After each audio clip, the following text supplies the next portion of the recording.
Eu vou falar sobre planta de situação, uma matéria de desenho técnico 2. O meu nome é Augusto e minha dupla é Matheus Rodrigues. Nós somos da CAN 241, do Instituto Federal de Educação, Ciência e Tecnologia do Rio de Janeiro. Desenho técnico. A nossa aula é ministrada pela professora Vera Rangel. Bem, primeiramente, alguns tópicos que eu irei abordar durante a apresentação: conceitos, diferença entre plano de situação e de locação, composição do desenho, observações gerais, orientação geográfica, espessura de traços, informações genéricas, derivados, exemplos e um resumo geral para fixação da matéria. Comecemos com os conceitos. A conceituação de planta de situação. Bem, ela é uma vista principal, ortográfica superior e esquemática, com abrangência a toda a zona que envolve o terreno para o qual se projetou a edificação. Ela tem como finalidade básica identificar o formato, as dimensões e a localização do lote em zona urbana ou da terra em uma zona rural. A representação gráfica representa o contorno do lote, também chamado como gleba, de todos os elementos envolventes e que auxiliem a localização da propriedade, além dos elementos de informação necessários. Disse que planta de situação é uma vista esquemática, pois ela não apresenta todos os elementos que nós enxergamos na vista, como construções, muros, vegetações, mas somente o contorno do lote, com suas informações em relação ao espaço que se situa. Aqui nós podemos ver, antes de começar a matéria, a diferença entre plano de situação e de locação. Plano de situação é onde o terreno da construção está situado no quarteirão, como exemplo, um bairro, rua ou até cidade, sempre mostrando quando possível um ou mais pontos de referência. A planta de locação mostra onde a construção está localizada dentro do terreno, como o exemplo anterior, sempre indicando as cotas de amarração, ou seja, as distâncias do limite do terreno, muros, cerca-viva, etc., até um ponto inicial da obra. No mínimo, coloca-se sempre duas cotas. Como podemos observar no exemplo ao lado, nós possuímos 5 cotas. Aqui nós temos a composição do desenho. A composição do desenho é para atender aos objetivos e finalidades da própria planta de situação. A representação gráfica deve ser composta pelos seguintes elementos: os elementos reais, como o contorno do terreno ou lote, contorno do quarteirão em zona urbana, trechos dos quarteirões adjacentes em zona urbana também, e acessos e elementos topográficos em zona rural.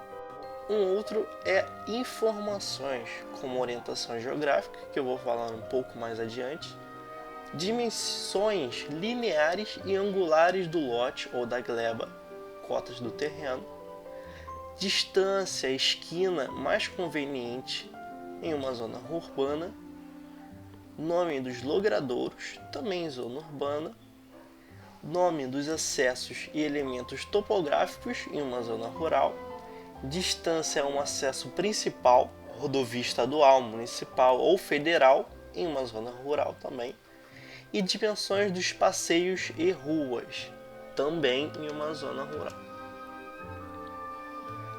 Aqui nós temos uma observação geral importante.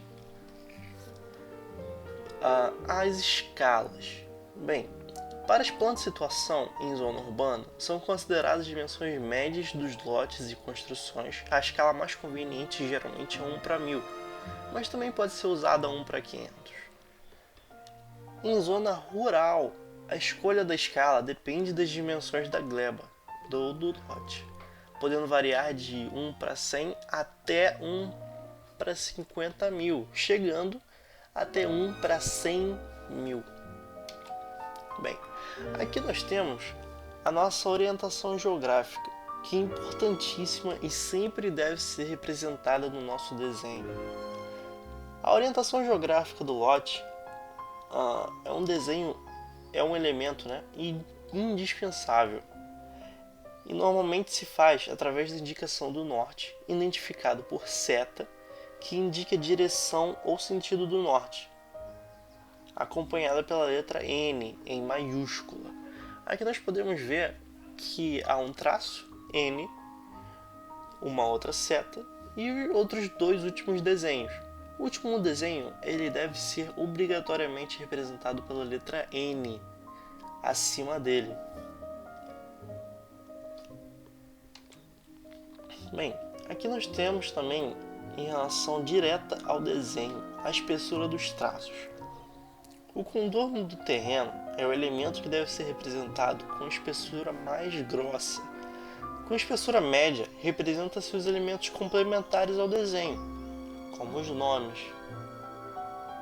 e que identificam sua localização, como contornos de quarteirões, elementos topográficos.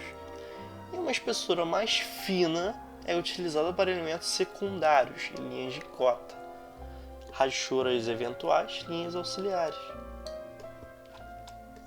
Aqui nós temos certas informações genéricas, porém importantes. Das informações mais importantes, nomes de ruas e acessos devem ser utilizadas somente letras maiúsculas, reservando-se a letras minúsculas para as informações complementares. Em zona rural, é indispensável a indicação do nome do proprietário lindeiro, ou seja, você deve dizer o nome do vizinho. Em uma zona urbana, é conveniente do número do lote do desenho, mesmo que este conte na legenda. As cotas do terreno devem ser externas a este. Em outros elementos, as cotas devem ser também sempre externas. Bem, aqui nós podemos observar um desenho no qual o nosso lote número 7, primeiramente, a localização dele entre a rua Atenas e a rua Tóquio, exatamente na esquina, e uma espessura vermelha, localizando sua esquina, seu quarteirão e o seu próprio lote. Seu dimensionamento, visto ali 17,5. Aqui nós temos um resumo geral, que é uma parte bem importante para a fixação da matéria. Bem, cotas gerais do terreno, cotas angulares quando necessárias, ou seja, quando há alguma espécie de desnível no terreno, cotas de ruas, cota da distância do lote até a esquina mais próxima, indicação geográfica do norte, o que eu disse, nome das ruas sempre em letra maiúscula, indicação dos elementos topográficos para áreas rurais, distância de estradas ou rodovias para áreas rurais, número do lote da quadra, para localização, nome da planta, escala utilizada, dimensionamento, número dos lotes vizinhos, a escala de representação da planta em áreas urbanas, sendo de 1 para 500 e 1 para 1000, em áreas rurais, englobando muitas vezes uma área considerável, podem ser representadas 1 para 1000, 1 para 5000 e até 1 para 10.000 e 1 para 50.000. Bem, aqui uma bibliografia. Obrigado pela atenção e até mais.